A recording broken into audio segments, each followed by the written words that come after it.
Plastic যদি নাখায় এতিয়াই মৰি থাকিব কি কথা ক প্লাষ্টিক নাখালে মৰিব এইবোৰ কি কথা কথা এইপিনে হওকচোন কথা কৈছে এইপিনে হওক এই মানুহজনক চাওক এই মানুহজনক আপোনাৰ মন কৰক দাদা এইপিনে হওক এই মানুহজন এই প্লাষ্টিক খাই হল কাৰণে যে অৱস্থা এই মানুহজনক কাটো ফুলে কাটি পেলাই এই মানুহজনে যেতিয়াই মন যায় তেতিয়াই পেলাই সিদিনাকে তই সেই পিকনিক খাবলৈ গৈছিলি তই সেই প্লাষ্টিকৰ বটল সোপা যে য'তে ত'তে পেলাই থৈ আহিছিলি মনত আছে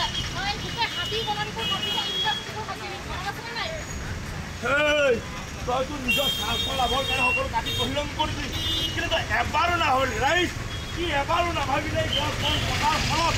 আমাৰ উঠি অহা প্ৰজন্মৰ কি হ'ব আজি কি এবাৰো নাভাবিলে ইয়াত কেনেকৈ জীয়াই থাকিব দিব নালাগে মাৰি পেলাব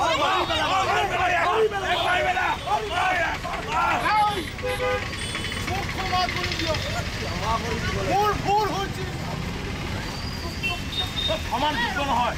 তই সমান যোগ্য নহয় তই মানুহক মৰি যাব হ'ব হ'ব এই প্লাষ্টিক ব্যৱহাৰ কাৰণে নকৰাৰ কাৰণে মই এইবিলাক মাৰিব ওলাইছো মাৰি পেলাও তই প্লাষ্টিক ব্যৱহাৰ নকৰ একদম ৰাইট মই প্লাষ্টিক ব্যৱহাৰ নকৰোঁ ডাঙৰীয়া আপুনি প্লাষ্টিক ব্যৱহাৰ নকৰে সঁচাই নকৰে একদম নকৰোঁ তেতিয়াহ'লে আপুনি ৰাতিপুৱা আহি দাঁত ব্ৰাছ নকৰে তেতিয়াহ'লে সেইডাল কিহৰ আপুনি সেই বাল্টি ইউজ নকৰে সেইটো কি হ'ল প্লাষ্টিকৰ আৰু ৰাতিপুৱা সেই বিস্কুট নিমখ মিঠাতেল তাৰপিছত তোৰ সেই গাখীৰ হালধি এইবিলাক কিহত আহে একদম মই হবি বনাই দিছোঁ সদায় আজি ৰাতিপুৱা যালোঁ আগতে যিবোৰ ৰুইছে বহুত ডাঙৰ গছ আগৰবোৰ মই চাব যোৱা নাই কিন্তু আজি ৰাতিপুৱা যিবোৰ ৰুইছোঁ এনেকৈ গছ পুলি ৰুইছোঁ আৰু চেল্ফি লৈছোঁ চেল্ফি লৈ যাওঁতে গৰুৱে খাই দিলে নহয় বঢ়িয়া বঢ়িয়া গছ পুলি ৰোৱাৰ পিছত গৰুৱে খাই দিলে গৰু হৈছে বঢ়িয়া এনেকুৱা মানুহ আমাক লাগে এনেকুৱা মানুহক আমি সম্বৰ্ধনা দিব লাগিব একো নহয়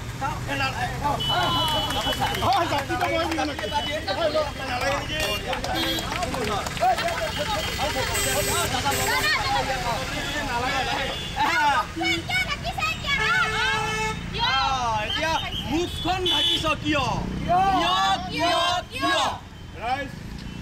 কবিতা লিখাৰ বাবে ছবি অঁকাৰ বাবে যদি মানুহ জেললৈ যাবলগীয়া হয় গছ কটা মানুহজনৰ জেল নহয় কিয়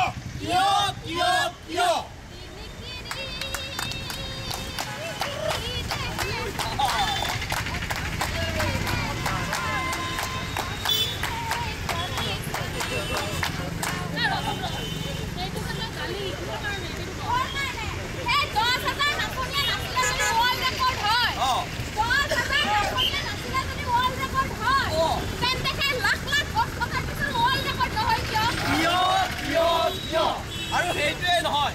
10,000 টকাৰ আশাত যদি কোনোবাই গছ পুলি ৰুব পাৰে তেতিয়াহ'লে এটকাও নোলোৱাকৈ গছ পুলি কিয় ৰুব নোৱাৰে কিন্তু এই কিয়ৰ উত্তৰ আমাৰ হাততে আছে আমি সজাগ হ'ব লাগিব আমি একত্ৰিত হ'ব লাগিব আমি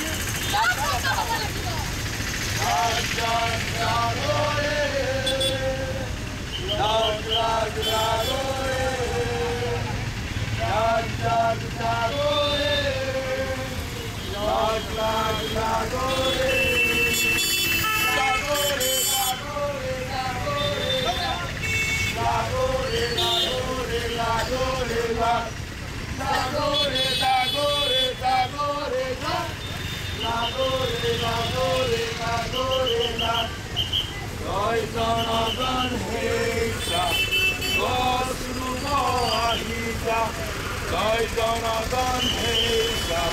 গছ ৰুব আহিছা কেৱল দিছা হেইছা কেৱল দিছা ৰাইজক লাগিলে সকলোটা হেইছা মই এজোপা মোক আপোনাৰ আপোনালোকে ধ্বংস নকৰিব। যদিও বা মই কথা ক'ব নোৱাৰোঁ, যদিও বা মই প্ৰতিবাদ কৰিব নোৱাৰোঁ, জীয়াই থকাৰ অধিকাৰ মোৰো আছে।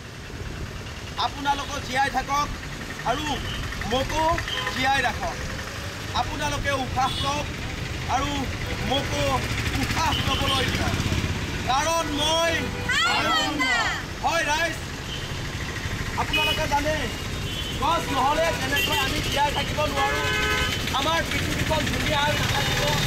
গছ নহ'লে যেনেকৈ আমি উশাহ ল'ব নোৱাৰিম, ঠিক তেনেকৈ আমাৰ মাজত যদি চিনেমা নাথাকে তেতিয়াহ'লে আমাৰ ভাষা, আমাৰ কলা সংস্কৃতি অসমীয়া কথাছবি এয়া হ'ল ভাইমন দা অহা 23 মে'ত। আমি বিশ্বাস কৰোঁ আপোনালোকে এই ছবিখন আজি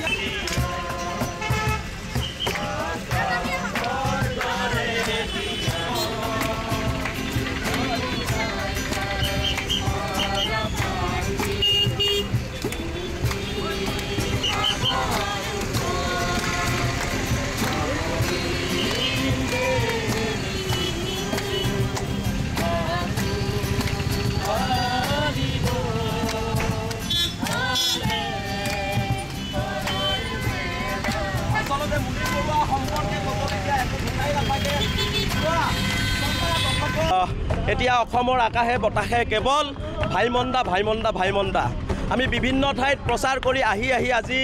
বঙাইগাঁৱত উপস্থিত হৈছোঁ আৰু বঙাইগাঁও ৰাইজৰ উপস্থিত দেখি আমাৰ লগত সহযোগ যিটো ধৰণে সহযোগ কৰিছে, সঁচাকৈ আমি আপ্লুত।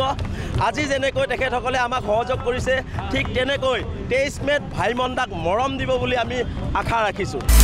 আপুনি বিচৰা বাতৰি পাব কেৱল নিউজ 18 এপত। নিউজ 18 এপ ডাউনলোড কৰিবলৈ স্কেন কৰক এই QR কোড। গুগল প্লে ষ্টৰতো পাব এই নিউজ 18 এপ।